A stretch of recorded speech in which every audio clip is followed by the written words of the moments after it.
darles la bienvenida a este primer Learning Series que estamos organizando este año. Es el primer Learning Series que además estamos organizando de forma externa para nuestros socios, aliados en Latinoamérica que están interesados en conocer un poco más sobre temas vinculados con la transición energética.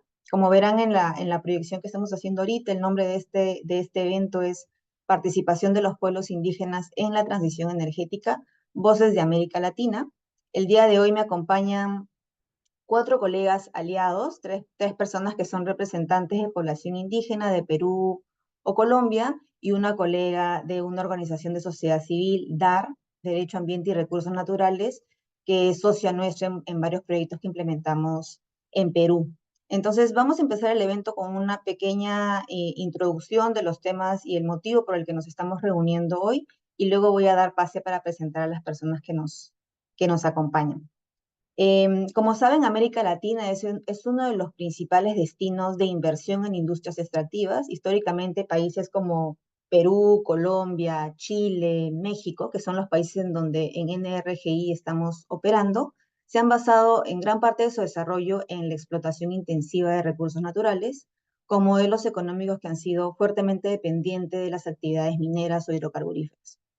A propósito de la transición energética global, se estima que la extracción o la presión para el aprovechamiento de estos recursos se incremente significativamente en estos países, lo que podría ser una oportunidad, pero al mismo tiempo podría exacerbar los problemas que tradicionalmente hemos venido enfrentando en la gobernanza de los recursos naturales en Latinoamérica. Por eso consideramos que es fundamental generar espacios de discusión e intercambio de conocimientos que incorporen la visión indígena y que ésta sea reconocida en la toma de decisiones sobre la gobernanza de estos recursos. Esta participación se hace especialmente relevante en un contexto de reducción del espacio cívico que algunos países de la región venimos experimentando. Solo para dar un ejemplo, el caso peruano, seguramente varios de ustedes ya se han informado, se ha emitido en el Perú una nueva ley que regula la Agencia Peruana de Cooperación Internacional con disposiciones y artículos que atentan contra la autonomía de organizaciones de sociedad civil, lo que va a dificultar probablemente nuestro trabajo en el futuro, ¿no? Como saben, NRGI se especializa en la gobernanza de recursos naturales desde un enfoque basado en el bienestar de las personas, y en ese contexto hemos considerado prioritario fortalecer el aprendizaje y las perspectivas de los pueblos indígenas en la transición energética, con ello reconociendo la labor y el trabajo que ya otras organizaciones de sociedad civil vienen desarrollando por años y en estrecho vínculo con representantes indígenas en los diferentes territorios. Bien, quería darles esta pequeña introducción para explicar un poco los objetivos de esta discusión. A continuación voy a dar la palabra a mis colegas que van a intervenir y que podamos profundizar en estos conocimientos y que podamos incorporar además estas perspectivas en el trabajo que todos desde nuestras organizaciones venimos desarrollando. Nos acompañan hoy día y de repente, colegas, si pudieran prender sus cámaras solo un ratito, sé que algunos tienen algunas limitaciones con la conexión al internet porque se encuentran en sus territorios, así que si no es posible no hay problema, pero quisiera darle la bienvenida a la hermana Mayra Macedo. Ella es secretaria de la Organización Nacional de Mujeres Indígenas, Andinas y Amazónicas del Perú, ONAMIAP. También nos acompaña la hermana Sonia Mutumbajoy. Ella es lideresa indígena de la Asociación de Mujeres Indígenas ASOMI en Colombia. Igualmente nos acompaña el Apu Miguel Guimaraes. Él es vicepresidente de la Asociación Interétnica de Desarrollo de la Selva Peruana, AIDESEP. Y finalmente nos acompaña nuestra colega Denise Linares. Ella es líder del proyecto en Derecho, Ambiente y Recursos Naturales, DAR, una ONG peruana con trabajo territorial y experta en conexiones con población indígena. Bien, vamos a dar inicio a estas presentaciones. Mayra, espero me estés escuchando bien. La pregunta que teníamos para ti, y ojalá nos puedas profundizar un poquito en estos temas, es: ¿qué significa para ustedes transición energética justa? ¿Cómo lo han estado viviendo desde los territorios o cómo consideras que debería este tema abordarse? Eh, bueno, también dentro de mi participación, ¿no? Como NAMIAC, como base organizativa, soy presidenta también de la Organización de Comunidades Indígenas de Mujeres Chiwilu o Sipmushi. Nosotros somos base organizativa también de ONAMIAP.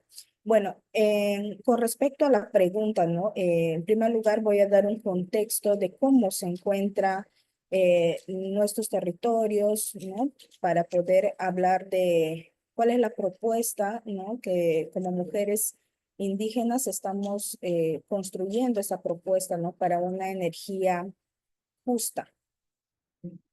Bueno, la crisis climática pues no espera, ¿no? Cada vez se está acelerando más.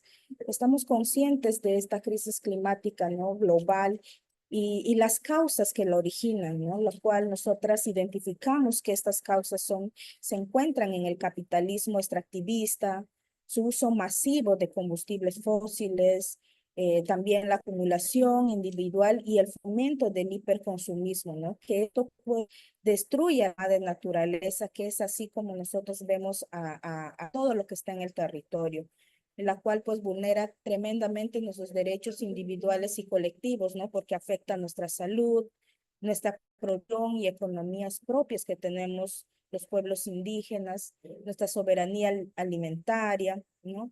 Al depredar nuestros bosques, ahuyentan nuestros animales, ¿no? Envenenan el aire, tierra y el agua, y eso también compromete pues a las futuras generaciones, ¿no? Entonces, para nosotros identificamos que el capitalismo sigue condenando a los países empobrecidos a ser solo eternas fuentes de materias de energía, ¿no? Materias primas que lo utilizan para las energías, ¿no? Nos condenan a un extractivismo que impacta con más fuerza, pues, en los territorios donde nos encontramos, ¿no? Los pueblos y las mujeres indígenas. Del año 2024, el sector energético fue el responsable en un 73%, ¿no? Del total efecto invernadero a nivel mundial. Y justamente este servicio, pues, está en manos privadas, ¿no? Y sirve principalmente a las empresas y al transporte de mercancías. Pero para hablar sobre el tema de energía, ¿no? Debemos también hablar de derechos, de reconocer a la madre naturaleza como sujeta, de garantizar los derechos también colectivos e individuales de los pueblos y las mujeres indígenas, ¿no? A reconocer nuestra autonomía y libre determinación para decidir sobre nuestros propios modos de vida y la gobernanza que tenemos nosotras hacia nuestros territorios. Cada pueblo originario tiene su propia cosmovisión, ¿no? Y también deben respetar también nuestra propia forma de cómo queremos que esta transición energética sea justa para nosotras, ¿no? Las comunidades indígenas, pues somos los que más carecemos de este servicio de energía eléctrica, ¿no? Sobre todo en América Latina. Les comento rapidito cuál es ¿no?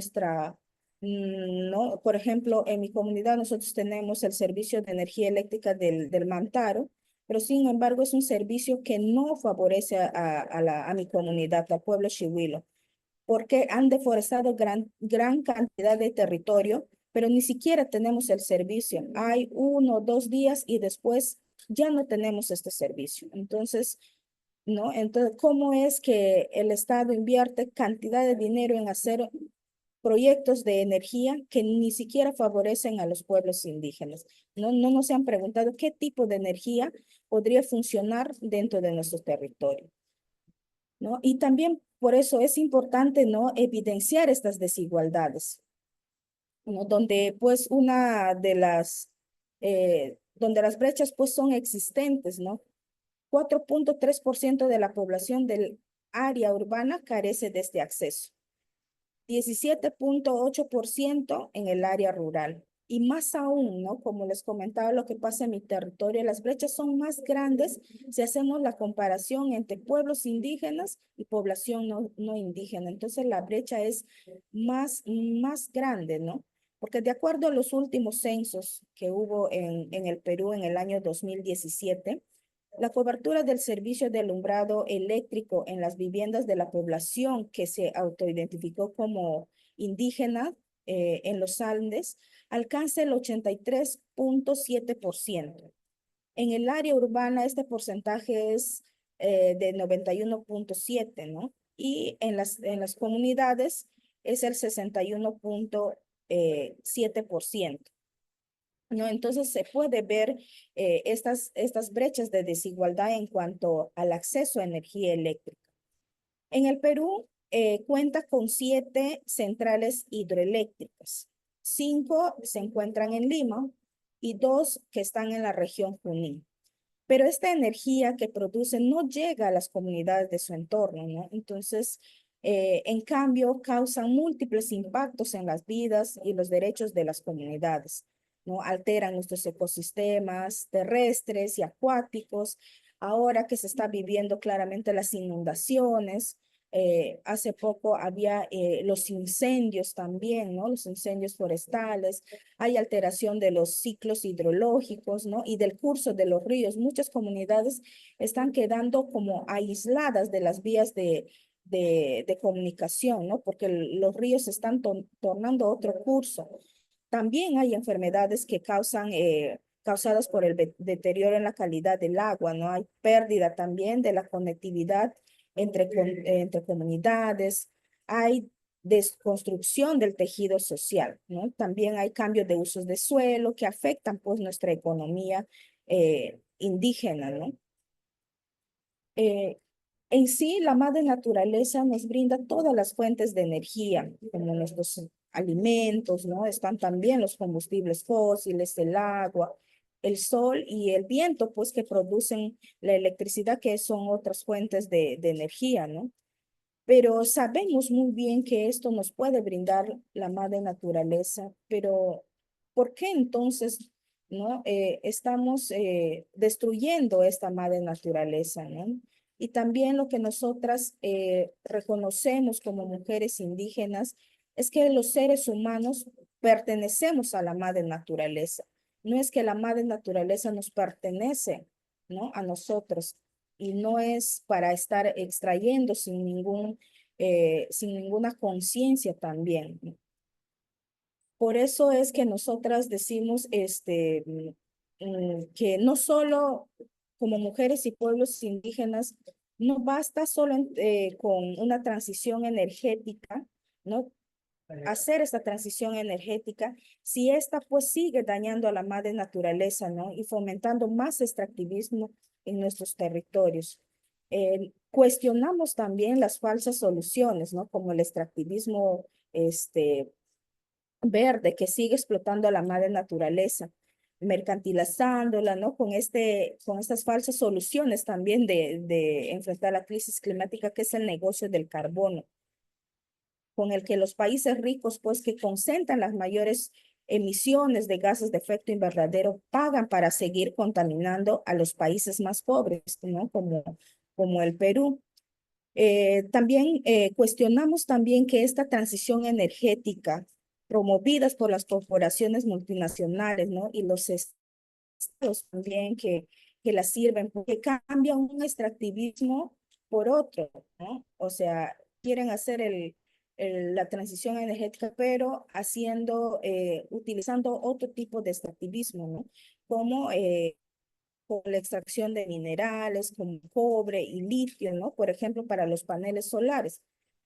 ¿No? Recordar que las baterías de iones de litio se usan para alimentar dispositivos electrónicos y además para almacenar energías que se genera a partir de la energía eólica y solar, ¿no? Y es así que la ambición por este metal ya está provocando conflictos con nuestros hermanos de los Andes, ¿no? De las comunidades quechua y aymara del Perú y Bolivia, ¿no? Entonces, en esos territorios hay estos minerales que también ya está trayendo conflicto, ¿no? Por eso nosotras, también, ¿no? Nos damos, cuenta también que seguimos, ¿no?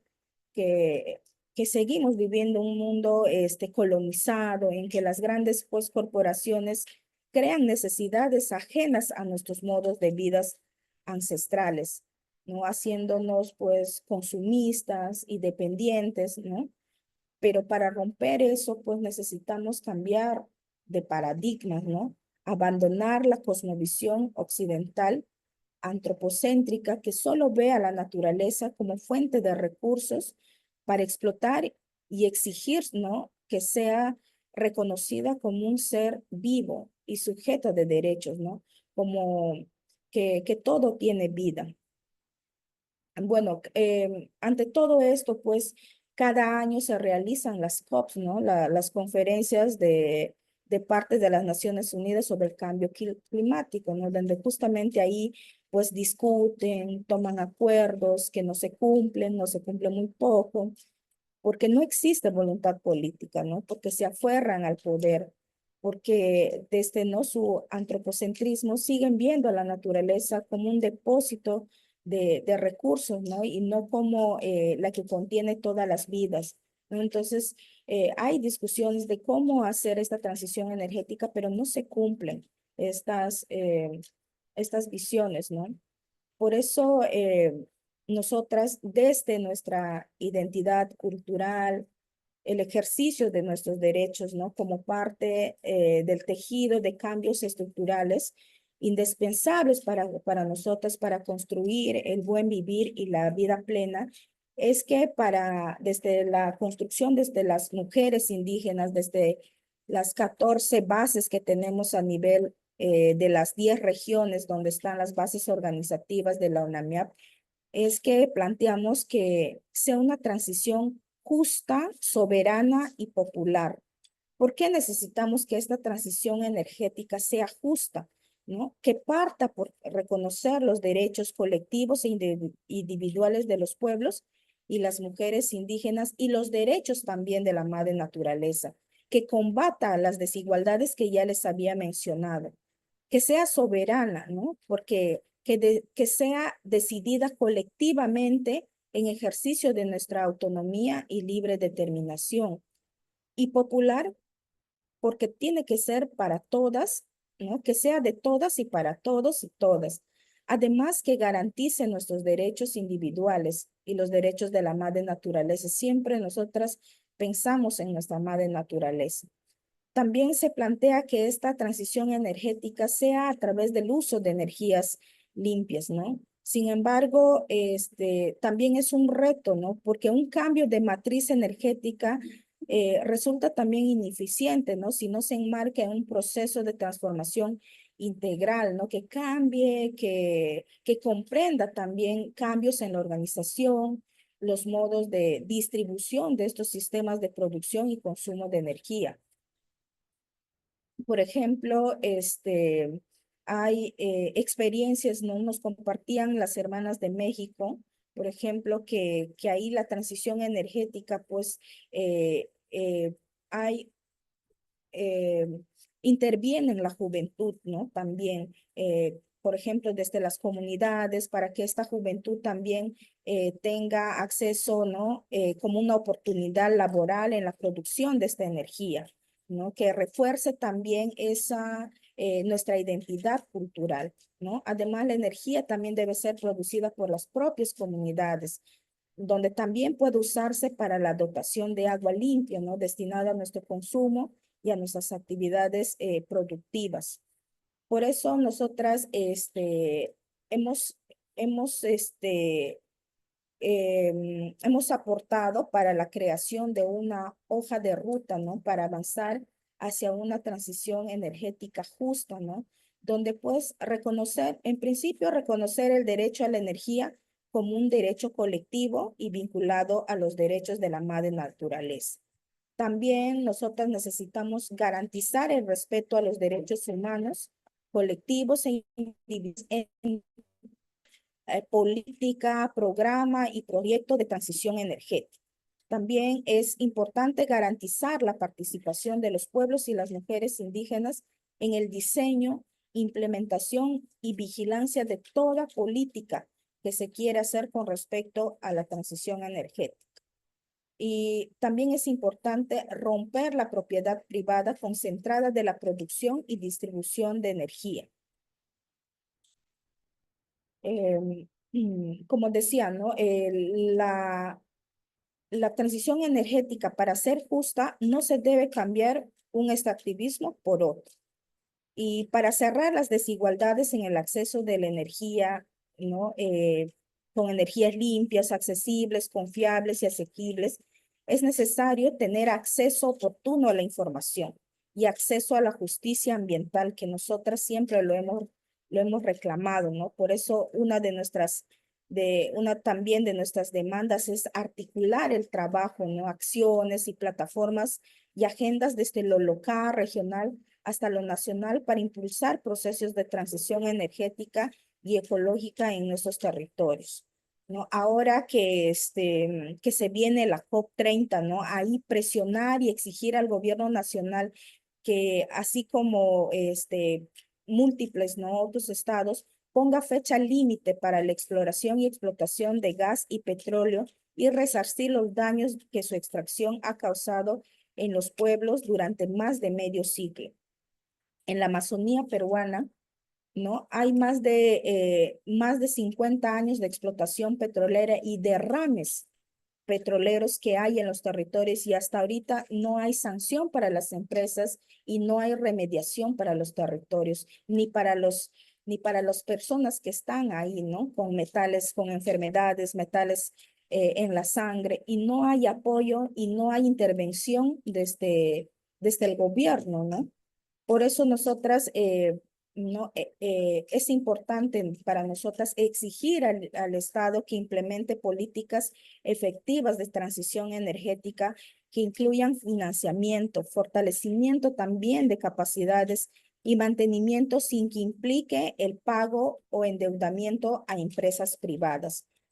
¿No? Eso también es importante para nosotras que todos estos aportes lo hemos construido, ¿no? Con todas las hermanas, ¿no? Es importante también que cese la criminalización de las protestas y de la persecución a los defensores y las defensoras de derechos, de protección a los defensores, ¿no? Y defensoras, porque justamente cuando vemos que afectan nuestros territorios es que salimos a protestar, es que salimos, alzamos nuestras voces y muchas veces ya ustedes han visto que ¿no? Las cifras de asesinatos que hay a defensores.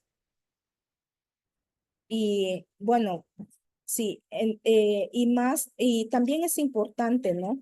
Que no más monocultivos para los agrocombustibles que deforestan y deprendan nuestros bosques, ¿no? Hay políticas efectivas contra la tala ilegal, por ejemplo, ahora que está la ley antiforestal, ¿no? Que es una ley pues que legaliza, ¿no? La deforestación y destrucción de la madre naturaleza. Es como nosotras lo interpretamos esta ley, ¿no? Y justamente ahora con esta ley del APSI, ¿no? Nos sentimos que nos están afectando nuestros derechos a poder reclamar, a poder demandar, ¿no? Porque nuestros aliados, pues, ya no vamos a tener, ¿no? Estos aliados quien nos pueda apoyar en hacer estas demandas, porque lo hacemos en el Estado, pero no se puede, ¿no? Nuestras demandas no son escuchadas. Pero también también es importante para garantizar, ¿no? Que exista esta transición energética justa, soberana y popular. También es importante a nivel de Perú, existe la plataforma climática indígena, ¿no? Para nosotros es importante esta plataforma. Lo que necesitamos es el presupuesto, ¿no? Porque es una plataforma que para nosotras tenemos la institucionalidad dentro del Estado peruano, ¿no? Entonces, es importante que se garantice presupuestos también para poder hacerlo en todos los niveles de gobierno.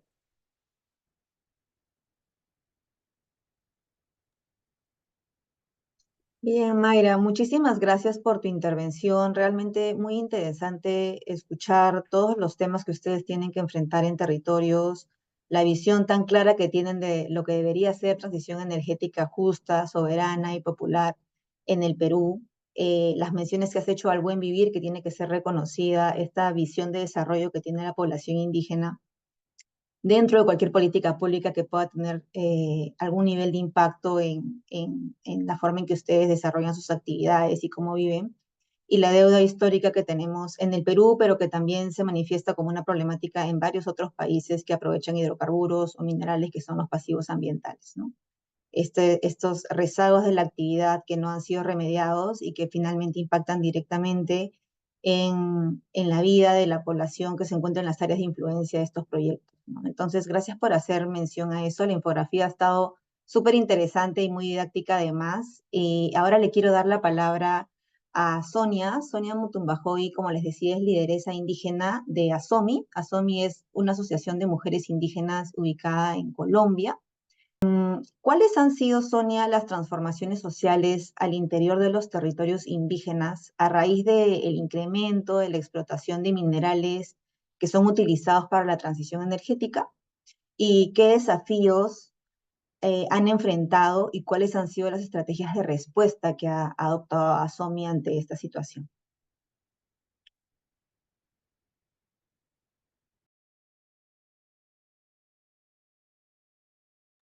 Bueno, muy buenos días para todos, para todas. Mi nombre es Sonia Mutumbajoy. Yo soy una mujer inga del departamento del Putumayo. Esto está al sur de Colombia.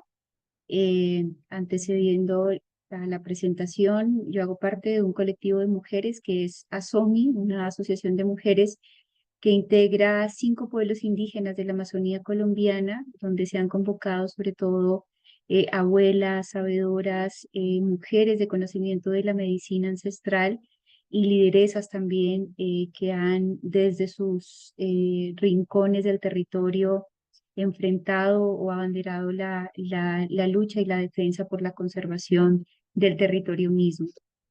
Desde este colectivo se han venido tejiendo diferentes estrategias y participando en diferentes espacios para visibilizar la voz de las mujeres frente a la necesidad de cuidar el territorio como una responsabilidad de todos, ¿no? No solamente de los pueblos indígenas, sino como una responsabilidad de la humanidad, porque el territorio, finalmente, el bienestar o la salud del territorio es, eh, es un beneficio para la humanidad misma. Mm, con la pregunta yo quisiera primero hacer una reflexión desde el conocimiento propio de los pueblos indígenas, lo que es el territorio, cómo entendemos el territorio y lo entendemos a través de unas particularidades, de unas características. En primer lugar, para los pueblos indígenas y sobre todo para las mujeres indígenas, el territorio es sagrado. Es decir, nos relacionamos desde un principio de respeto, entendiendo que en el territorio habitamos los seres humanos, los seres físicos, las plantas, los animales, el agua también, pero también los seres espirituales, ¿no? Y esta consideración es muy, muy importante cuando empezamos a abrir el diálogo sobre lo que puede ser o no la transición energética o sobre todo las políticas en las que se sustenta, digamos, el desarrollo económico, que es principalmente el extractivismo. En el territorio no solamente habitamos los seres físicos, los seres humanos, sino también los seres espirituales y es nuestro mandato velar por su cuidado. La siguiente consideración es que el territorio ya está ordenado, ¿no? No somos dos seres humanos y eso es una visión antropocéntrica los que ordenamos el territorio. Es el territorio mismo el que se ordena por vocación de la misma energía espiritual que tiene y por el creador o la madre creadora, ¿no? La madre naturaleza. El territorio ya tiene un orden. El agua está donde debe estar, la naturaleza, la selva está donde debe estar, los animales están donde deben estar. Y nosotros, para podernos relacionar con estos espacios desde una visión de respeto, pues debemos acudir a la espiritualidad, a la medicina para pedir los permisos, para dialogar, para saber dónde podemos ubicarnos sin que nuestra presencia afecte ese ordenamiento que ya tiene el territorio. Cuando nos hablan de la transición energética, de la explotación de los minerales que son base para definitivamente eso está contraviniendo el pensamiento propio y está contraviniendo el orden que tiene ya el territorio. Lo siguiente es que el territorio está conectado. Es decir, no es la Amazonía alejada de lo que ocurre en Europa o incluso en el Japón. No es el Putumayo, de donde yo soy, como una cuestión aislada de lo que pueda ocurrir en Perú, en Venezuela, en Brasil, en el resto del mundo.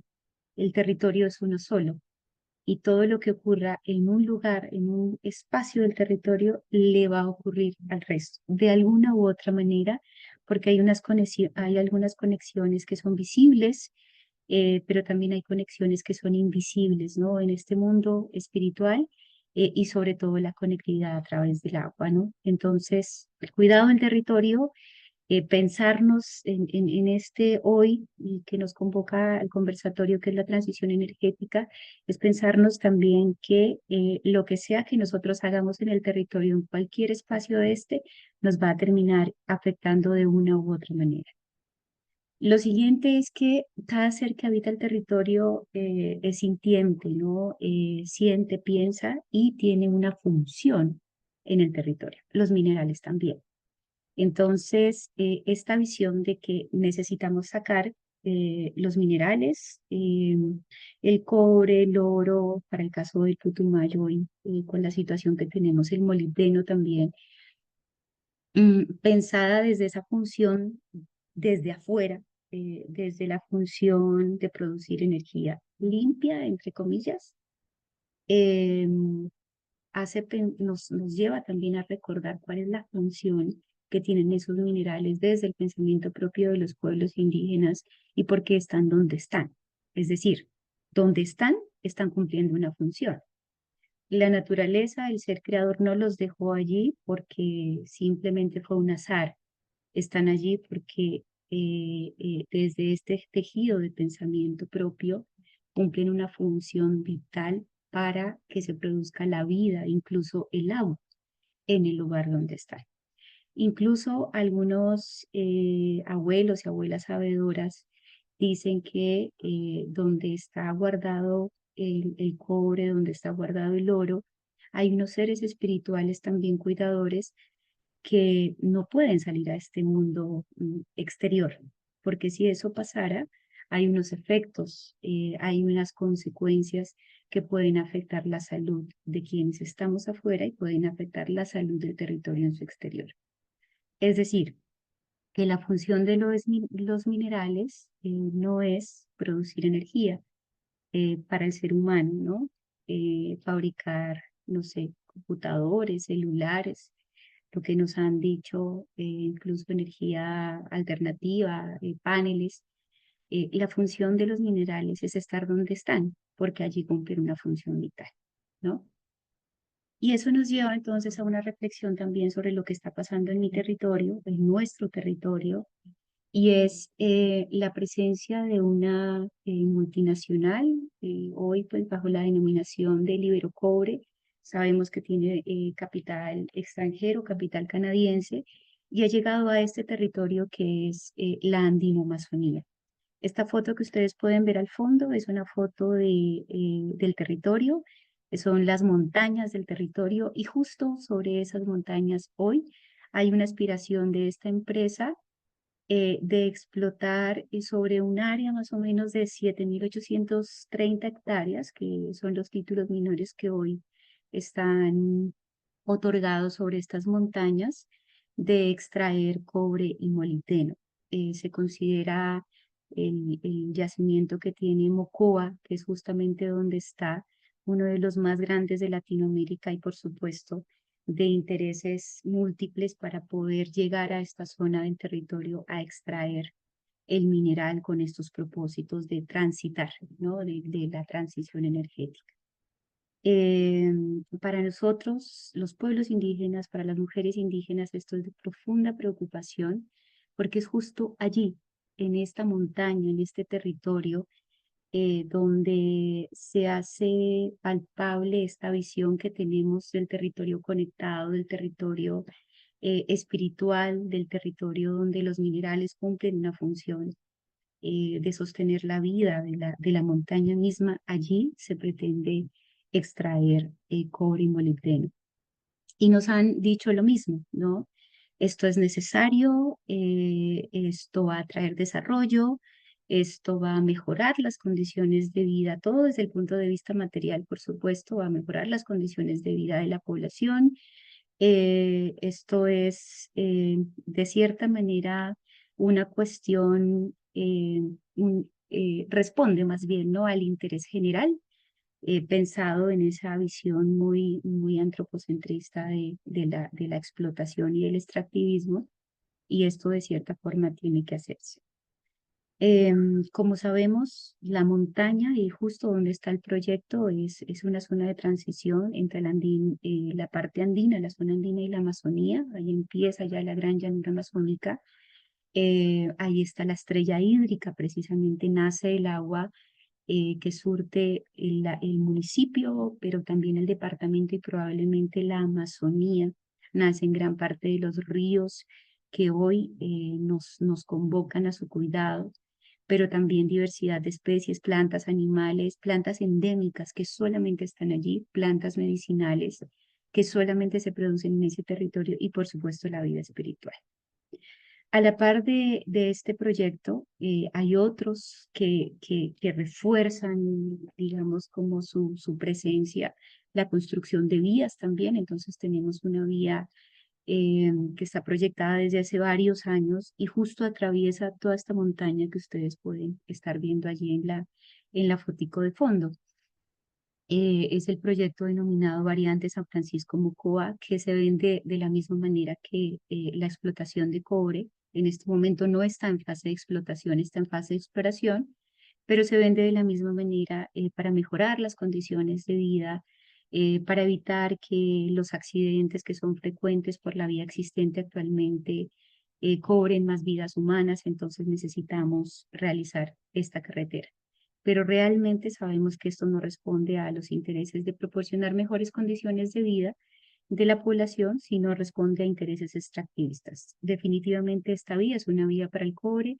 Se sabe que la montaña tiene una gran cantidad digamos, de yacimientos de cobre, de oro incluso, y esto está pensado definitivamente desde una visión de la exploración. ¿Qué va a pasar con el territorio si se realiza esta vía que ya está a medio camino? ¿Qué va a pasar si se avanza la fase de explotación de cobre, de molibdeno y de los demás recursos que tiene el territorio? Pues definitivamente eso va a significar la muerte. ¿Qué ha pasado hasta hoy en el territorio? Entonces, la presencia de esta multinacional, la presencia de las vías, pero todo lo que ha pasado en la Amazonía desde hace más de 500 años, el oro, el caucho, la quina, las pieles, la madera, todas las bonanzas que han existido, nos han dejado una gran experiencia de que el resultado es más o menos el mismo, ¿no? La transformación del territorio es un costo demasiado alto porque es una transformación que no está pensada desde la conservación, desde el cuidado, y definitivamente no está pensada desde mejores condiciones de vida para la población. Está pensada, y la historia nos ha demostrado que es desde la destrucción. Entonces, hoy la presencia del Iberocobre ha significado, desde el punto de vista social, sobre todo una ruptura del tejido social, porque donde hay necesidades humanas y los pueblos indígenas estamos inmersos en esta gran sociedad donde hay necesidades materiales, y donde hay necesidades materiales y quien dialoga con esas necesidades ofrece capital. Ha sido muy difícil sostener una visión de cuidado y de defensa del territorio. ¿Qué quiero decir? Que lo que ha hecho la empresa hoy ha sido dividir la población, una población que hoy defiende la presencia de la empresa, y ante otra que hoy está diciendo es mejor que conservemos el territorio, es mejor conservar el agua. Entonces ha generado divisiones. La empresa también ha cooptado nuestro liderazgo, no solamente el liderazgo social, digamos, no indígena, sino también el liderazgo indígena, desafortunadamente, con promesas de unas mejores condiciones de vida, con ofertas de temas materiales y otras formas con su modus operandi, porque esto no es, digamos, no es algo nuevo que está haciendo esta empresa en el departamento del Putumayo, en Mocoa, hace parte de un modus operandi que es ofrecer bienes materiales a cambio de voluntades. Y esto está pasando hoy en el territorio. Hay una fractura del tejido social definitivamente. La empresa Liberocobre se ofrece hoy como una empresa amiga del medio ambiente. De hecho, hasta en la COP 16 que se realizó en Cali, participó o pretendió participar en uno de los stands sobre el agua para hablarse de su compromiso en el cuidado del medio ambiente y en el cuidado del agua, cuando sabemos que es uno de los primeros enemigos del cuidado del agua, porque su visión, su vocación, su razón de ser no es de conservar. Su razón de ser es precisamente de explotar, y la explotación no dialoga con la conservación. Pero también ha significado ya en términos del proceso de las mujeres y de los pueblos indígenas, eh, violencias contra quienes ejercen un rol de defensa del territorio, cuestionando su liderazgo, cuestionando su voz, cuestionando su palabra, a través de campañas también de desprestigio y digamos, de poner en duda el rol de las mujeres, sobre todo de ser conservadoras del territorio. La gran pregunta que hace Libero Cobre es, bueno, ¿por qué hoy se alza la voz frente a la presencia de la multinacional cuando desde hace más de 500 años la Amazonía viene siendo destruida? Hay petróleo, hay vías, hay contaminación. ¿Por qué esto interesa más que otra? Entonces, como el juego de que el proceso que se está haciendo hoy para sensibilizar a la necesidad de cuidar el territorio no es un interés legítimo, sino que obedece a otras cosas. Entonces, creo que ha significado también violencias, ha significado cuestionar el rol de los líderes, de las lideresas, eh, y nos ha puesto también a los pueblos indígenas en una situación un poco compleja desde la perspectiva de la garantía de derechos, y es sobre nuestra participación o nuestra posición, decisión frente a este tipo de proyectos. Entonces hablamos de la consulta previa, libre e informada. Deberíamos hablar del consentimiento previo, libre e informado.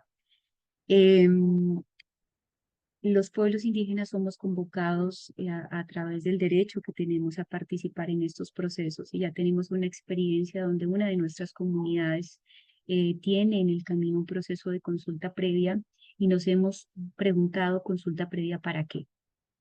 ¿Realmente la consulta previa nos va a garantizar la defensa y el cuidado del territorio, o la consulta previa lo que va a permitir es legitimar la presencia de la empresa y avanzar con la explotación sin otra consideración?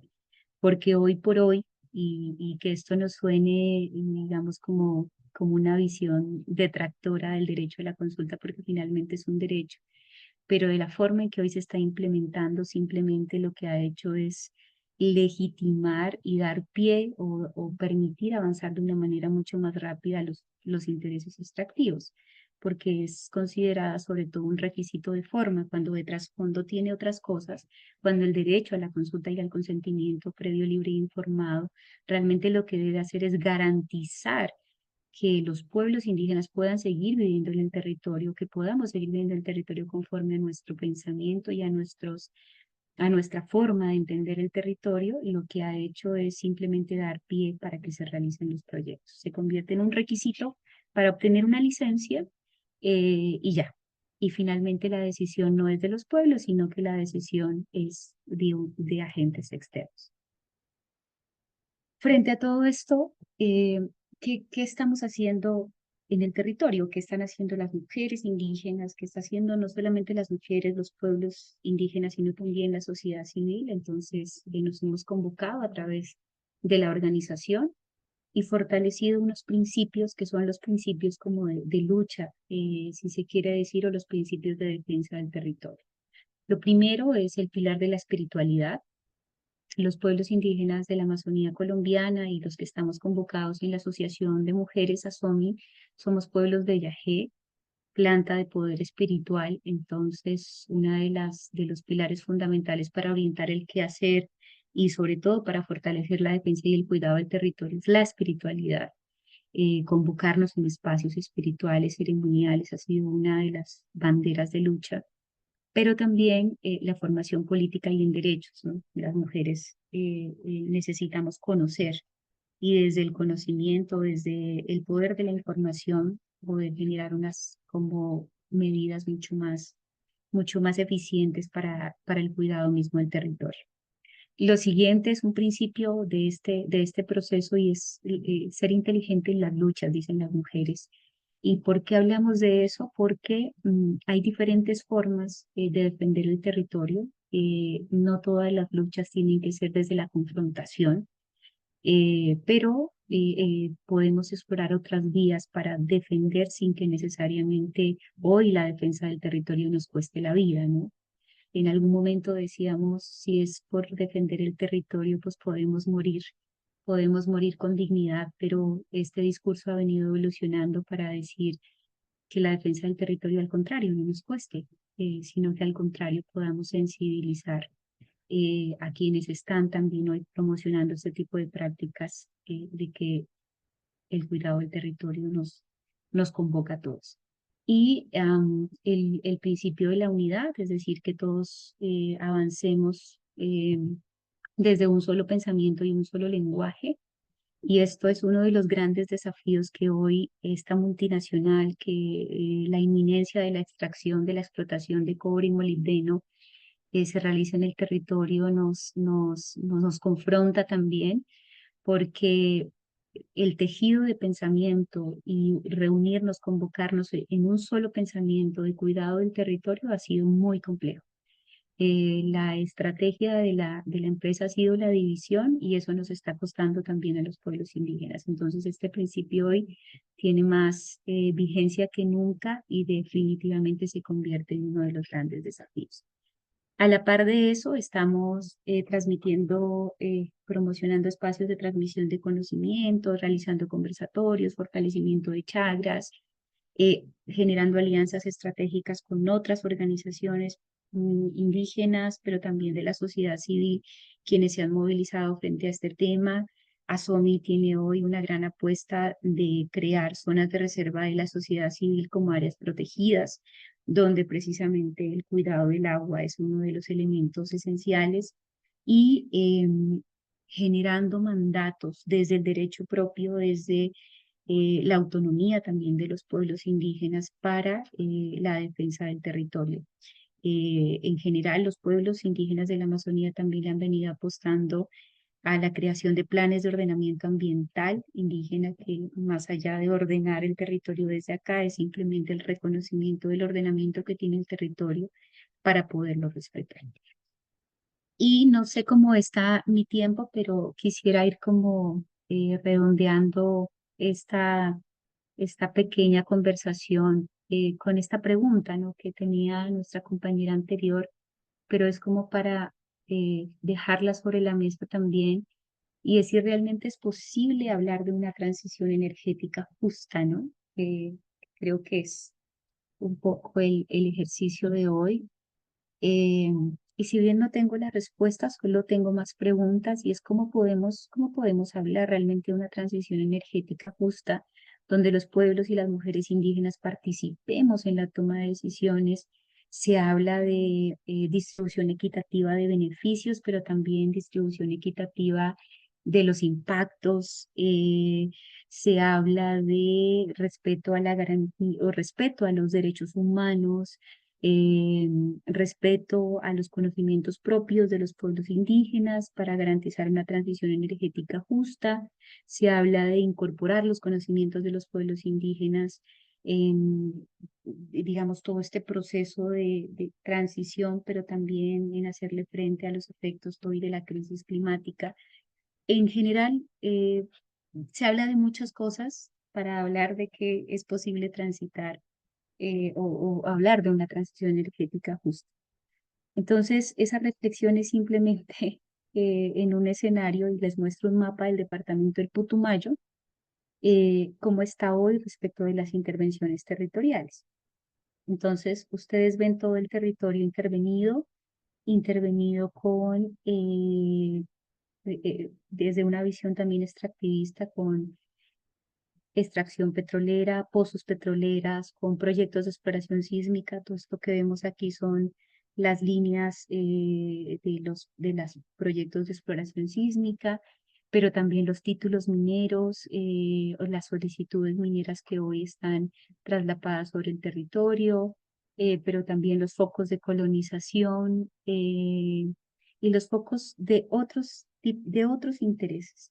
Entonces, volviendo a la pregunta, uno puede decir, ¿cómo realmente los pueblos indígenas están participando en estas decisiones que con nosotros no son consultadas, ¿no? En esta definición del modelo de desarrollo que está basada en el extractivismo y que simplemente se impone sobre el territorio. ¿Realmente es posible garantizar la participación de los pueblos cuando ni siquiera en esto participamos? Nos enteramos que hay unos títulos mineros, nos enteramos que hay unos intereses de explotación, nos enteramos y a lo sumo nos convocan para que digamos sí, porque la respuesta a decir no en el marco de los procesos de consulta previa no es una alternativa, ¿no? Nos han dicho, sí, ustedes pueden defender su posición, pero la decisión sobre si se hace en un proyecto, esa la toma finalmente el Estado y la toman las entidades del gobierno. Entonces, nos queda la pregunta de si es posible realmente hablar de una transición energética justa que respete los derechos de los pueblos indígenas, la visión de los pueblos, cuando la visión de los pueblos indígenas es simplemente respetar el territorio y el ordenamiento que tiene, porque cada ser de la naturaleza tiene una función y los minerales donde están tienen una función allí donde están. Terminaría esta reflexión también con la pregunta que nos hacíamos en un espacio las mujeres y es realmente quién debe transitar y hacia qué transitar.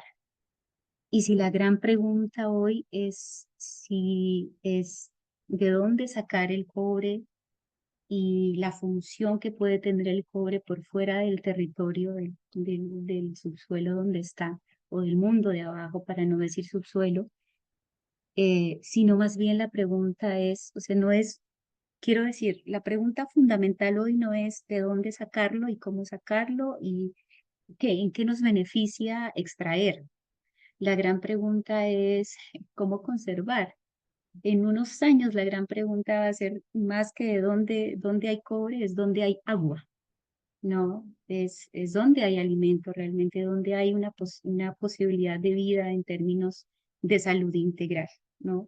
Si el territorio es un asunto de todos, si el territorio está conectado, la gran preocupación no es cómo extraer, de dónde sacarlo, sino realmente cómo cuidar el agua. Y si en algunos años vamos a tener el agua que hoy es posible en este territorio que aún está conservado. Y finalmente decir que los pueblos indígenas no debemos transitar hacia, ¿no? O sea, este concepto de la transición energética, para empezar, no es nuestro, ¿no? O sea, ¿quiénes deben transitar?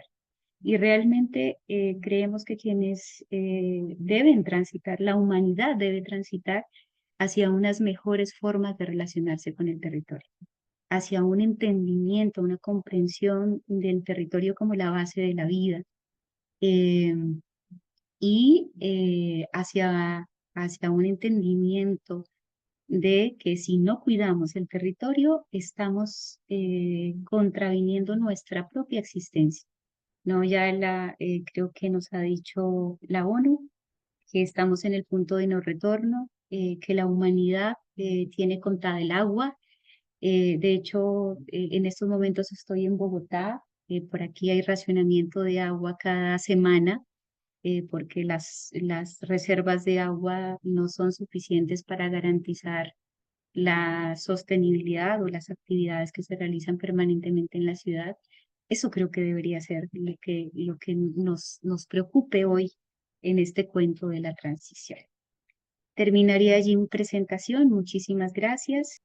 Sonia, muchísimas gracias por tu intervención. Ha sido muy interesante escucharte y que puedas haber utilizado este caso para ejemplificar la problemática del aprovechamiento de minerales de transición, tales como el cobre, por ejemplo. La imagen que ahorita estás proyectando, de hecho, llama mucho la atención, cómo se distribuye el territorio para el aprovechamiento de minerales sin una inclusión real de la población indígena, y esta reflexión final que hace sobre la transición energética para quién, ¿no? El aprovechamiento de recursos de transición, minerales de transición, para una transición que ocurre en otros territorios, no necesariamente en los territorios donde se aprovechan estos recursos, ¿no? Entonces es súper interesante y muchas gracias. Te has explayado en el tiempo, pero no quise cortarte porque fue muy interesante escucharte y lo aprecio muchísimo. Le voy a dar la palabra ahora al Lapu Miguel Guimaraes para hablar de hidrocarburos. Esto está conectado con una de las cosas que nos mencionaba la hermana Mayra al inicio sobre los pasivos ambientales y la remediación. Entonces, la pregunta para el Lapu es, ¿cómo se vincula la agenda de transición energética justa con la agenda de remediación de pasivos ambientales que se han generado a propósito de la explotación de petróleo en el Perú? Apu. Buenos días, ¿cómo están? Aku yang kiri TV, mano, sama tahu. Bueno, yo soy Miguel Guimaraes Vázquez, vicepresidente de AIDESTEP, Asociación Interétnica de Desarrollo de la Selva Peruana, que representa una estructura del movimiento indígena a nivel amazónico, ¿no? Somos más de 109 federaciones, 9 organizaciones regionales. Ya, bueno, AIDESTEP representa una estructura del movimiento indígena a nivel de la Amazonía y estamos en 9 organizaciones regionales a nivel de la Amazonía. AIDESTEP tiene una agenda de trabajo importante, ¿no? Nosotros, de repente, el tema de hidrocarburos no está presente en totalidad de la Amazonía, pero sí en algunas zonas hay importantes, ¿no? Como Loreto, Madre de Dios, ¿no? Ucayali mismo, ¿no? Zona donde la situación ha sido muy complicado en el Perú, ¿no? Más de 40, 60 años de explotación petrolera, no se ha logrado atender, ¿no? Con servicios básicos, solo para mencionar, de salud, educación, donde se extraen estos recursos, ¿no? Entonces hay mayores problemas, muchas personas con enfermos, ¿no? Entonces creo que son situaciones en las que no podemos seguir trabajando, ¿no? Por eso en el Perú se ha extraído combustibles fósiles hace más de 6 décadas, principalmente en el transporte, industria, uso doméstico en las grandes ciudades, ¿no? Entonces eso, a pesar que se extraen estos recursos en donde están las comunidades viven una situación difícil, ¿no? Lo que acabo de mencionar. Las actividades de hidrocarburos no han beneficiado a todos los peruanos, ¿no? Pues para nosotros simplemente beneficia a las grandes empresas, grupos de poder y no realmente resuelve los problemas que hay en la Amazonía. Por ejemplo, en gas de camisea, por ejemplo, ¿no? Un balón de gas que lo que tú puedes conseguir a 50, 60 soles está el doble, ¿no? De lo que tú puedes comprar en una ciudad. Entonces, ¿para qué vamos a nosotros trabajar estos recursos que finalmente no benefician, ¿no? En lo contrario, lo que ha dejado es el petróleo y gas son impactos negativos, contaminación de fuentes de agua, desaparición de ecosistemas, afectaciones a la salud, lo que mencionaba, ¿no? Como experiencia en otras zonas del país, ¿no? Entonces, no fortalece la autonomía que tienen los pueblos indígenas en la Amazonía, ¿no? Existe una deuda del Estado por falta de remediación, derrames de petróleo en los territorios indígenas, más de 100 derrames y fugas, ¿no? 831 en la Amazonía, a abril de 2023, al no remediar, continúan los derrames, ¿no? Entonces, el Estado lo único que hace cuando pasan estas situaciones en el territorio es echar dar responsabilidad a terceros y que finalmente son las comunidades que según el Estado son los que hacen ese tipo de actividades, ¿no? Pero eso Para nosotros es una situación complicada, ¿no? Para evadir sus responsabilidades, el Estado lo único que hace es buscar responsables a los terceros y que finalmente cae en la responsabilidad los pueblos indígenas en este caso las comunidades que están habitados dentro de esas actividades, ¿no? Entonces, falta de titulación y protección de territorios, ¿no? Pendiente de 2003, nosotros tenemos como dato principal más de 700 comunidades que aún faltan titular, ¿no? Y por eso es que los estados, o en este caso las empresas, hacen y abusan de los pueblos indígenas y no respetan los derechos colectivos que tienen los pueblos indígenas. La siguiente página, por favor. O sea, eso es lo que estaba mencionando, o sea, son, ¿no? Lo que se vive día a día, ¿no? O sea, los pueblos indígenas de donde se extraen estos petróleos, estas actividades, lo único que buscan es que se respeten sus derechos colectivos como pueblos indígenas, ¿no? Y que tengan igualdad de condiciones, ¿no? La remediación debe asegurar el buen estado del suelo, el agua, las condiciones ambientales para plantas, animales, ¿no? Porque de ahí un pueblo sin territorio, un pueblo que no tiene recursos de cómo sustentar sus alimentos diarios, es un pueblo que se va a desaparecer en algún momento, ¿no? Entonces, no hay ninguna experiencia de remediación ni desarrollo en los pueblos indígenas, donde existen actividades extractivas, ¿no? Entonces, creo que es importante que primero el Estado reconozca la situación como viven estos pueblos, ¿no? Entonces, lejos de fortalecer las autonomías propias de los pueblos indígenas, está hablando de un desarrollo, de una transición energética que con estas actividades aún no han resuelto el tema, como mencionaba, el tema de salud, ¿no? El tema de educación, potas médicas. Entonces creo que es importante la manera como el Estado plantea el desarrollo en las comunidades no es compatible con la visión de los pueblos indígenas en la Amazonía.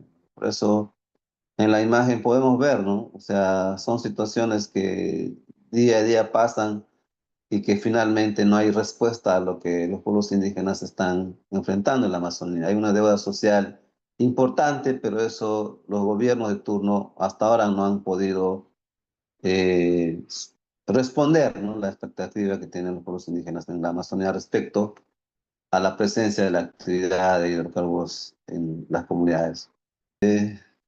Bueno, la actual promoción de hidrocarburos es una contradicción a la transición energética justa, ¿no? Y la realidad del país, ¿no? Como mencionaba, si aún no hemos resuelto el tema de salud en las comunidades donde se extraen el petróleo, no hay más bien mayores problemas de salud, de educación.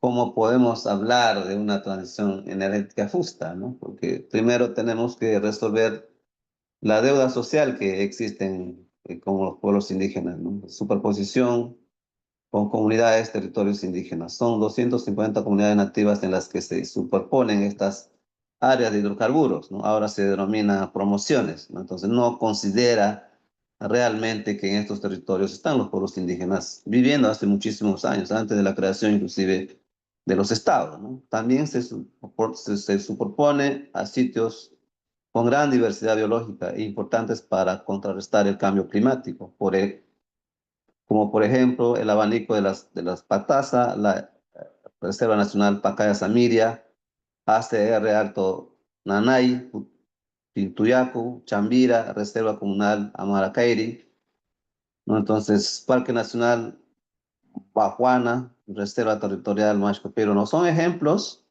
¿no? Que finalmente el Estado desconoce, ¿no? La existencia de estos áreas que están ahí, ¿no? Lo único que no menciona en sus discursos a nivel internacional, solo da promociones como una alternativa de desarrollo para el país, también para las empresas que generan muchos ingresos económicos, ¿no? Y no consideran, ¿no? Las áreas que están asentados en estos pueblos indígenas, en estos territorios que nosotros hemos cuidado, ¿no? De generación en generación. Entonces, creo que la única herencia que nos han dejado nuestros ancestros, nuestros padres, es los recursos que ahora tenemos que seguir eh, cuidando, ¿no? O sea, si nosotros tenemos economía, pero una agua contaminada, subsuelo contaminado, entonces, ¿dónde vamos a poder producir, trabajar, ¿no? Porque el recurso económico no resuelve todo, ¿no? Pues podemos tener la economía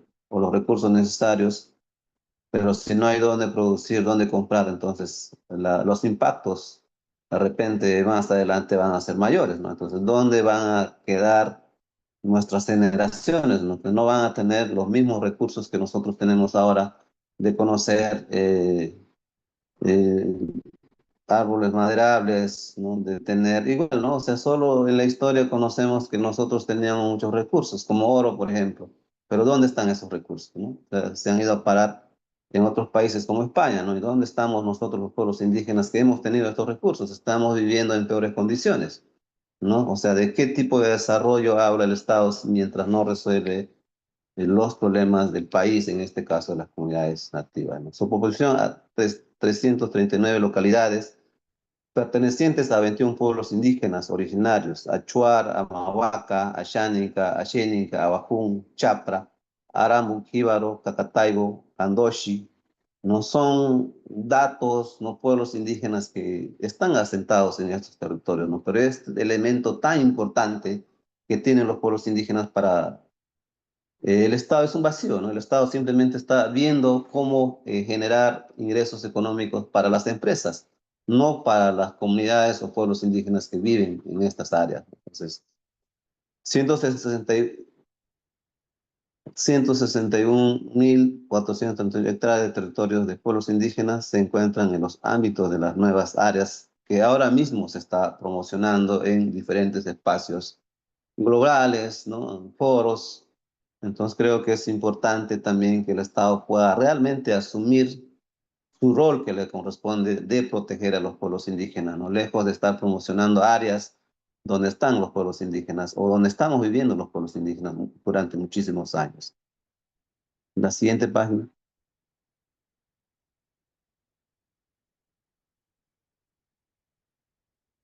Los cambios en la planificación energética deben contribuir con el acceso a la energía de las comunidades, pero sin impactar negativamente y principalmente con el objetivo de asegurar la calidad de vida, ¿no? Salud, educación, vivienda, ¿no? Pero esto en la práctica no se da, ¿no? Porque no se le valora como tal a los pueblos indígenas sus derechos, ¿no? Sobre todo las grandes empresas están viendo cómo generan mayor ingreso y sin gastar sin importar el costo social que generan, ¿no? Realizar estos tipos de actividades. Por eso estamos viendo mucha contaminación del ambiente, mucha contaminación de las aguas, donde los pueblos indígenas estamos consumiendo aguas que han sido contaminadas. Entonces creo que una planificación con la participación de los pueblos indígenas siempre va a ser fundamental, ¿no? En estos espacios los pueblos indígenas no tenemos voz propia, ¿no? Lo que siempre estamos pidiendo en los diferentes espacios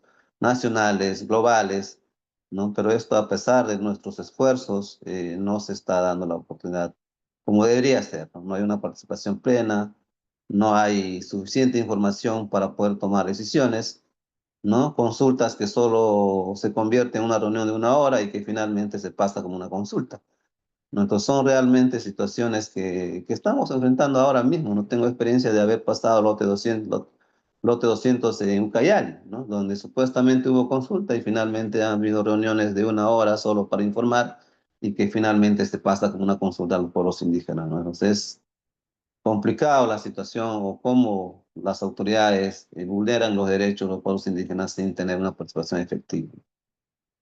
Bueno, algunas recomendaciones que quisiéramos dar como AIDESET, ¿no? O sea, nosotros tenemos diferentes casos, ¿no? Situaciones, por ejemplo, como mencionaba al comienzo, en Loreto, Madre de Dios, Ucayali mismo, ¿no? Más de 60 años o 40 años de explotación petrolera, poco o nada beneficiar a los pueblos indígenas, ¿no? Entonces, quisiéramos también, a pesar de esta situación difícil, complicada que vivimos ahora mismo, no leyes que no favorecen los derechos de los pueblos indígenas, más bien desconocen la existencia de los pueblos indígenas en el ambiente voluntario, que también están asentados en esta zona de promoción ahora mismo que el Estado pretende ofertar o ofrecer a otros países que quisieran trabajar, ¿no? Entonces, cumplir con los compromisos sobre remediar, restaurar, compensar e indemnizar a las cuencas y comunidades impactadas por los hidrocarburos, ¿no? Priorizar la supervivencia y autonomía de los pueblos en aislamiento voluntario y contacto inicial, ¿no? Lo que estaba mencionando. Promover también energías renovables, solar, eólica, etcétera, ¿no? Con perspectiva comunitaria, de la mano con los servicios públicos de calidad y para mejorar las economías locales comunitarias. Respetar el derecho al acceso a la información, transparencia, participación efectiva, ¿no? En la planificación energética nacional. Ahora mismo se está discutiendo esta agenda, pero los pueblos indígenas no hemos tenido una participación efectiva, ¿no? Quisiéramos o pedimos al gobierno cuando se trata de hablar la agenda del movimiento indígena o de los pueblos indígenas, siempre estemos presentes en estos espacios. Tenemos la capacidad política, técnica para dialogar o proponer. Muchas gracias. Apu, muchísimas gracias por su presentación. Muy interesante escucharlo y conocer un poco de la situación en el Perú. Efectivamente, el gobierno actual viene promoviendo el aprovechamiento de hidrocarburos con nuevas áreas para licitación, tanto para petróleo incluso como para gas. Y especialmente preocupante porque son áreas que se superponen a reservas indígenas, a áreas naturales protegidas que son intangibles en nuestro país de acuerdo a nuestra regulación y pese a ello, igual sigue habiendo una agenda importante para promover el aprovechamiento de este recurso sin considerar los impactos ambientales que ya la industria ha venido generando y de la que no nos estamos ocupando y sin analizar los costos económicos que esto puede representar en el futuro, ¿no? De hecho, en NRGI estamos haciendo dos estudios que abordan esta problemática, uno vinculado con el análisis legal de la regulación para el abandono de lotes de hidrocarburos, cuáles son los instrumentos ambientales que aplican aquí, y otro que hace un análisis económico o proyecta un análisis o algunas metodologías para conocer o estimar cuáles serían los costos de esa remediación de pasivos ambientales que existen en el territorio peruano. Seguramente difundiremos esos estudios próximamente, una vez que los tengamos listos. Ahora le quiero dar la palabra a mi colega Denise Linares. Denise también tiene una presentación. Como decía, Denise es líder de proyecto en la ONG Derecho, Ambiente y Recursos Naturales, DAR, que es una ONG peruana y con mucho trabajo territorial con población indígena. Y bueno, tenemos ejemplos, ahorita se está desarrollando el tren gasífero como un proyecto de ley, ¿no? Afectando estas áreas naturales protegidas que les mencionó anteriormente el APU. Uno de ellos en el que hay mucha preocupación es uno que está en Madre de Dios, donde alberga gran cantidad de biodiversidad y además hay una dinámica cultural bastante fuerte con los pueblos indígenas allá, incluso con pueblos en aislamiento y contacto inicial, ¿no? Donde debido a la característica de estos pueblos es más complejo, es más difícil incluso su protección, ¿no? A su vez, se está reactivando otro proyecto de hidroeléctrica, Paquitzapango, en la selva central en el país. Esta hidroeléctrica en su momento fue observada, pues la cantidad de energía que se iba a generar a través de esta hidroeléctrica no tenía mucho sentido para la demanda local, ¿no? Entonces se hicieron algunos estudios en su momento, mucha actividad de sociedad civil para que se termine de justificar la envergadura de esta hidroeléctrica que era, porque es bastante grande y también servía principalmente para proveer de energía a la industria, ¿no? Y conectada a las fronteras con otros países y no solamente era para, digamos, abastecer a la industria nacional. Entonces, fue observada, no tuvo los estudios técnicos necesarios, no contaba con todos los elementos legales como la consulta previa en su momento y actualmente está siendo reactivada, ¿no? Entonces es otro proyecto que también contradice eh, las narrativas de transición energética justa, ¿no?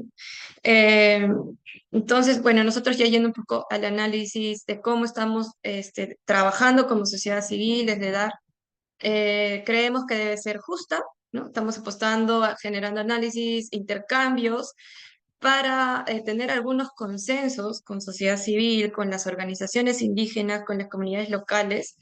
Y coincido también con la compañera de Colombia, que actualmente no podríamos hablar tan de transición energética como se habla desde las corporaciones, como se habla desde otros espacios o actores, pues todavía hay comunidades que no tienen energía. Entonces, es más bien un derecho al acceso a la energía que se necesita, ¿no? Debe ser como un servicio público, que es otro tema que estamos hablando, ¿no?